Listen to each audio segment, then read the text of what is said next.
राष्ट्रीय प्रवक्ता हैं आप और पिछले दिनों एआई समिट हुआ था, तो जो कांग्रेस की तरफ से प्रदर्शन वहाँ पर किया गया उसकी कई नेताओं ने बुराई की है कि गलत किया है और कुछ ने कहा कि विरोध जताया है। आप इसको किस तरीके से देखते हैं? बीजेपी इसको किस तरीके से देखती है? सबसे बड़ा मंच था वो आर्टिफिशियल इंटेलिजेंस, जिसके जो आगे पूरी दुनिया को भविष्य निर्धारित करने वाली है जी। और इतना बड़ा समिट जिसमें पूरी दुनिया के लोग यहाँ पर आकर के पार्टिसिपेट कर रहे हैं और ऐसी जगह पर जाकर आप कपड़े उतार करके खड़े हो रहे हैं। देखिए राहुल गांधी जी, हम तो पहले भी कहते थे, कई लोग नहीं मानते थे कि फॉरेन में जाकर दूसरी धरती पर जाकर के भारत की संस्कृति को, भारत के लोगों को, भारत की राजनीति को, भारत के संस्थानों को गाली निकालते हैं। अब तो वही सारी दुनिया जब यहाँ पर दिल्ली में आई और यहाँ आकर के बैठी और उनका इंटरेस्ट था कि भारत के युवा किस तरीके की प्रतिभा दिखाने वाले हैं, तब जब राहुल गांधी जी ने अपने यूथ के लोगों को, यूथ कैडर को वहाँ भेजा और कहा कि कपड़े उतार के प्रदर्शन करिए, तो जो मैसेज वो वहाँ दे करके आते थे उनको क्लियर हो गया कि जो अपने देश का नहीं हुआ वो हमारे देश में आकर अगर कोई मैसेज देता है तो उसकी कितनी वैल्यू है। तो राहुल गांधी ने तो बब्बर शेर कहा उनको, तो नेचुरली बब्बर शेर कह रहे हैं, इसलिए राहुल गांधी अब में आने वाली बिल्ली बनते जा रहे हैं। और थोड़े दिनों में देखिए अगर यही करते रहे तो हमें बड़ा इस बात का दुख होगा कि लंबे वक्त से एक पार्टी थी जिसने इस देश पर राज किया, वो खात्मे की कगार पर जाकर के खड़ी हो गई है। इन्हें अभी भी समझ नहीं आ रहा।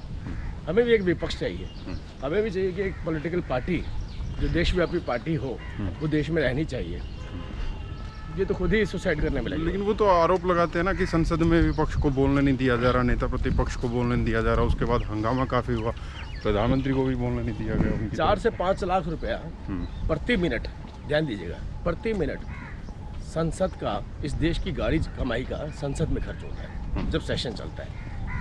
राहुल गांधी जी ने इस देश की गाड़ी कमाई को लोकसभा के बाहर बैठ करके खर्च करवा दिया।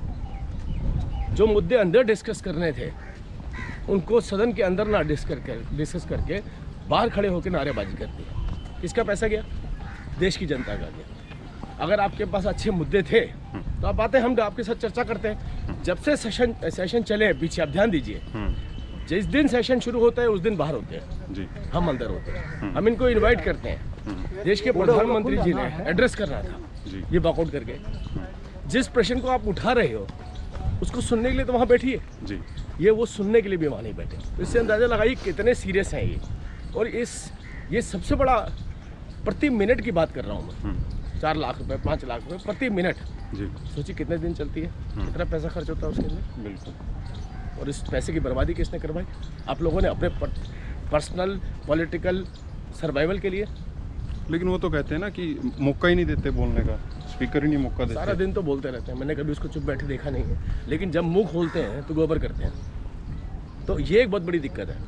अच्छी बात करेंगे तो दुनिया भी सुनेगी। ऐसे ही नहीं, इस देश की जनता देख रही है उनको। हम नहीं कहते, जनता ही मजाक बनाती है उनका। उन्हें मालूम है कि ये किसी लायक नहीं है। उनकी पार्टी के लोग भी सोचते होंगे कि हमारे अंदर भी तो काबिलियत है, हम क्यों नहीं आगे बढ़ सकते। लेकिन मजबूरी है, एक परिवार है, उसके सामने सरेंडर होना पड़ता है। इसलिए मैंने सबसे पहले आपको बोला था कि अगर आज कांग्रेसियों से भी पूछोगे तो वो भी कहेंगे कि अगर मौका मिले तो हम भारतीय जनता पार्टी में चले जाएं।